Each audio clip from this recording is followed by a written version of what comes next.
અમરેલી પંથકના કેટલાક ગામોમાં ફેલાયો છે ભય, વારંવાર ધરતીકંપથી લોકો ગભરાયા. અમરેલી પંથકના કેટલાક ગામડાઓ ભૂકંપના ડરથી થરથરી રહ્યા છે, કંપી રહ્યા છે. સાવરકુંડલા અને ખાંભા સહિતના 10 થી વધારે ગામોમાં ધરતી ધણધણી રહી છે. છેલ્લા કેટલાક સમયથી સતત ભૂકંપના આંચકા અનુભવતું મિતિયાળા ગામ પણ ભયના ઓથાર હેઠળ જીવી રહ્યું છે. સોમવારે સવારે ભૂકંપનો આંચકો અનુભવાયો હતો.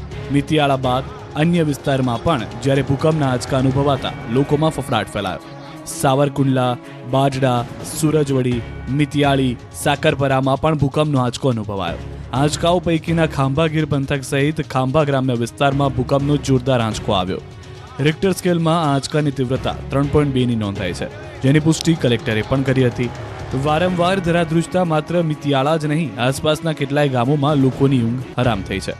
છાછવારે આવતા આ ભૂકંપના આંચકાને પગલે જીવ બચાવવા લોકો ઘરની બહાર જ આખો દિવસ રહેવા મજબૂર બન્યા.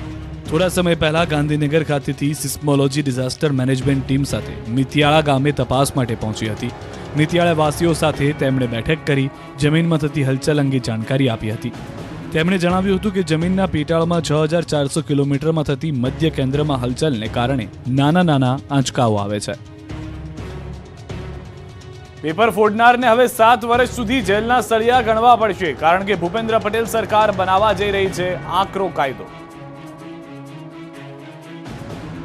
યુવાનોના ભવિષ્યને પેપર લીકનો પલીતો ચાપનારા હવે થથરી જશે. યુવાનોનું નસીબ ફોડનારા હવે બચી નહીં શકે, કારણ કે રાજ્ય સરકાર વિધાનસભાના આગામી સત્રમાં પસાર કરશે એક એવું બિલ જેમાં પેપર ફોડનારાને 3 થી લઈને 7 વર્ષની જેલની સજાની જોગવાઈ કરાઈ શકે છે. કેબિનેટ બેઠક બાદ પ્રવક્તા મંત્રી ઋષિકેશ પટેલે પુષ્ટિ કરતા કહ્યું છે કે આ પ્રકારના બિલનું ડ્રાફ્ટિંગ અંતિમ તબક્કામાં છે.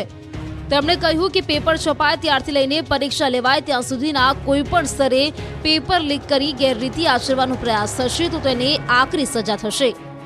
તાજેતરમાં જ જુનિયર ક્લાર્કની પરીક્ષાનું પેપર લીક થયા બાદ 9.5 લાખ યુવાનોની મહેનત પર પાણી ફરી ગયું હતું.